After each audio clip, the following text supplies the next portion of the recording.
¿Qué tal? En este video vamos a hablar sobre los términos de posición, dirección y movimiento. El término de posición se refiere a la postura que adopta un paciente en un momento determinado. Un ejemplo de esto es en el momento en que llegamos a la escena y lo encontramos. El término de dirección es la orientación o el recorrido que sigue en un movimiento el paciente o una cosa. Y el término de movimiento son los diferentes movimientos que realiza la persona o el paciente. A continuación vamos a dar algunos ejemplos de los términos de posición, dirección y movimiento. La primera posición es la superior o craneal, que esta se refiere a que está en lo más alto o cerca de la cabeza. La siguiente posición es la inferior o caudal. Esta se encuentra en dirección hacia los pies y es más alejada de la cabeza. Otra posición es la anterior o ventral. Esta se va a localizar en la parte de enfrente del paciente, dividiéndolo en un plano coronal. Seguida a esta es la posterior o dorsal. Esta se encuentra en la parte de atrás del paciente. El siguiente es el plano medial o interno. Esto se refiere a que está cerca de la línea media sagital del cuerpo. El siguiente plano es el plano superficial. Esto se encuentra cerca de la superficie del cuerpo. Un ejemplo de esto es la piel.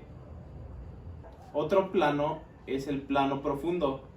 Este plano se refiere a la parte más alejada de la superficie del cuerpo o internamente. Los siguientes planos son el proximal, medio y distal. Esto refiriéndonos a las extremidades del cuerpo, los dividiremos en tres. Proximal es la parte más cercana a la unión con el cuerpo. La parte media y la parte distal, que es la más alejada a la unión del cuerpo. Seguido a estos tenemos el plano intermedio. Este lo podemos dividir en dos partes. El plano superior y el plano inferior. Como en un corte coronal, el plano anterior y el plano posterior. Los siguientes planos son el interior y el exterior. Esto se refiere a la superficie que se encuentra hacia la parte externa del órgano y hacia la parte interna. Un ejemplo puede ser en el pulmón, la pleura parietal, que se encuentra más alejada del pulmón, y la pleura visceral, que es lo que está más pegado a él. El siguiente plano es un plano homolateral o ipsilateral. Este toma como referencia una estructura del cuerpo humano. En este caso vamos a tomar el corazón. Ejemplo de esto, la toma de la tensión arterial que se hace del lado izquierdo del paciente. Seguido de este está el plano contralateral. Igualmente tomamos como referencia la toma de la tensión arterial que se hace del lado contrario a donde se había tomado. Los siguientes planos son el plano apical y el plano basal. El plano apical hace referencia al vértice del componente y el plano basal a su vez hace referencia a las bases del componente. Un ejemplo de esto es cuando se hace la auscultación pulmonar, que se hace primero en las ápices y seguido en las bases.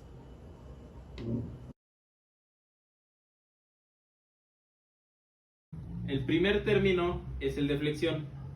Es cuando la superficie de un segmento del cuerpo humano se acerca a otra.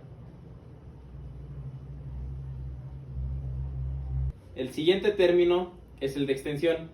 Es cuando la superficie del cuerpo se aleja de la otra.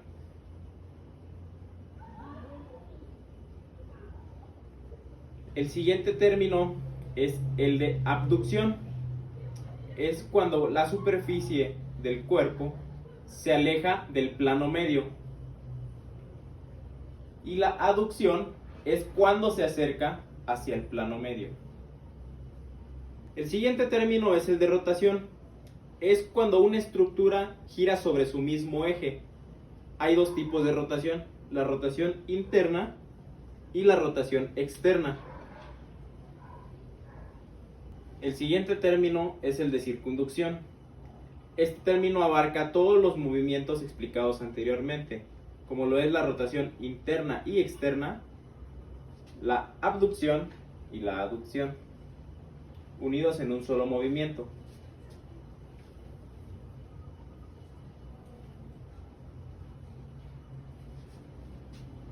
Los siguientes términos son los de supinación y pronación.